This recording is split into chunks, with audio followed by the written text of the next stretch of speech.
The splitter shelter is repaired. For those that don't know, I had a storm a couple of weeks ago and it was from an unusual direction. It did a lot of damage. Basically ripped the edge of the shelter up. On that edge you can see all the rips and tears and tapes. I'll show you how I repaired it in a sec quickly. I've got a load of logs, cut those yesterday. Splitter's all installed again. It's an electric splitter, so it needs to be in a shelter. So it's been in the polytunnel there behind me for that time. Got some pretty big rounds in the truck there, and some smaller stuff as well, so that should be a good start. So I'll just show you what I've done to repair the shelter. Alright, this is the worst edge here. This is the corner, and it's ripped all the eyelets out all along there. You can see what's happened. It's quite bad ripping, and it kind of goes all the way along. So that was an eyelet there, again an eyelet there. So what I did was I got these little clamps. They just clamp on and you attach your, so that's bungee cord on there, and that's just clamps on the edge of the, I'm not sure that's in focus, just clamps on the edge of the tarp, and the more you pull it, the harder it kind of holds. Just got a bunch of those, fixed them on there. Storms normally come from that direction of the hedge there, but this time it came from sort of that direction, so a lot more exposed over that side. There's a lot less hedges. We don't get storms from that direction very often. I'd say next time we get a storm from that direction, I'll probably just take the shelter down, which is pretty quick and easy to do. Anyway, splitter's all set up as I mentioned. These are my rounds, a nice load there, and I think the largest of these is about 22, 24 inches maybe. That's my hand there. Right, let's get you on a tripod and get to work. And one last thing I forgot to mention, this is probably the last time I'll be splitting into the wheelbarrow there for a little while. I'll be switching to using this and Toro, a little kind of lawn tractor thing. If we just nip over to the bins where I'm currently putting my firewood, I'll show you why. Right, anyone who's been watching my previous videos will be familiar with this. We're inside one of our polytunnels, and this is where I keep in all my firewood.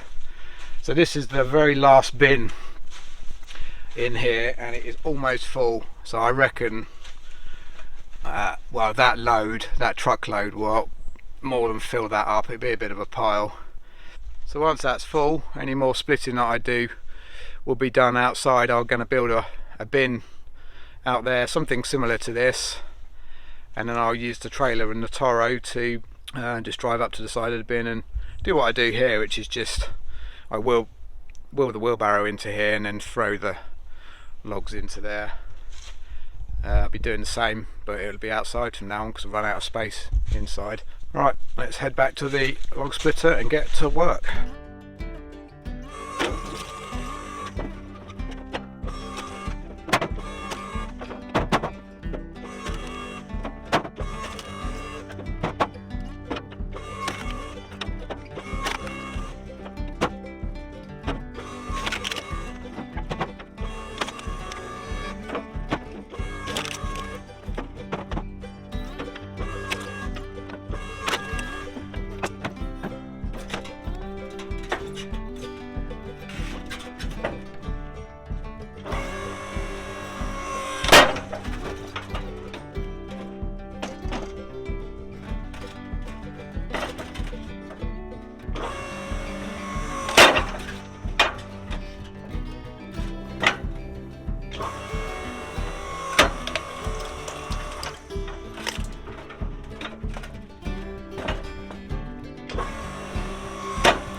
Something I should probably mention while we're at this stage is my splitter is only rated to do about 15-inch rounds.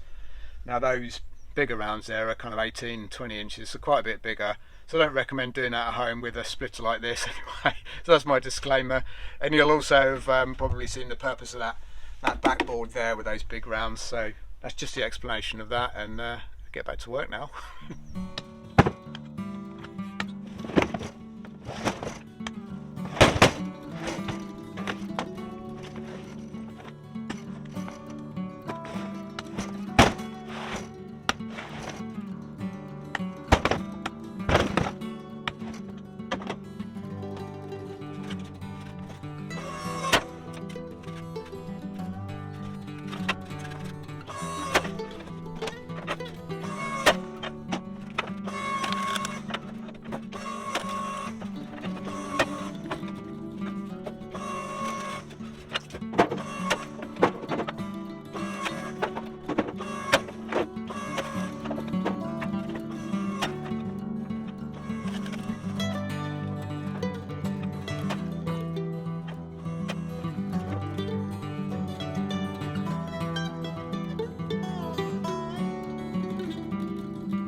Okay, so this is a different day now. Something came up and I couldn't finish filming, so just finishing off the last couple of loads on a different day.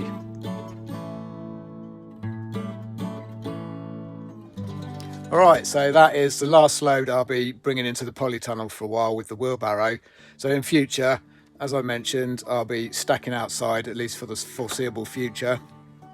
And you may be wondering, why is this one piled up so high compared to, say, these ones down here, which are all kind of stacked pretty level. You can see that one's piled up quite high. Well, the reason for that is I need to know the volume of the wood I've got in relation to how much wood I was delivered. So I'm gonna have to guess this amount. I reckon there's probably half a cube extra in there on top of whatever the volume of that is. I haven't worked that one out yet, but those are all known volumes in there, so that will help me work out what the volume of split wood I got in relation to how much firewood was delivered in the first place. So that's it for this video. If you fancy subscribing or hitting a like button, I don't ask very often, so would really appreciate it. But anyway, thanks for watching, and I'll see you in the next one.